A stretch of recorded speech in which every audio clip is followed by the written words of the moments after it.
How to cancel a Lyft ride.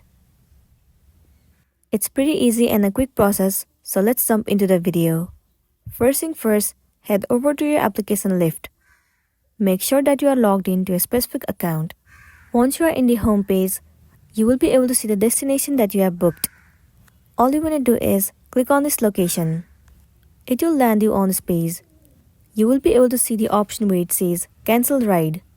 Simply tap on it. This interface will pop up on your screen.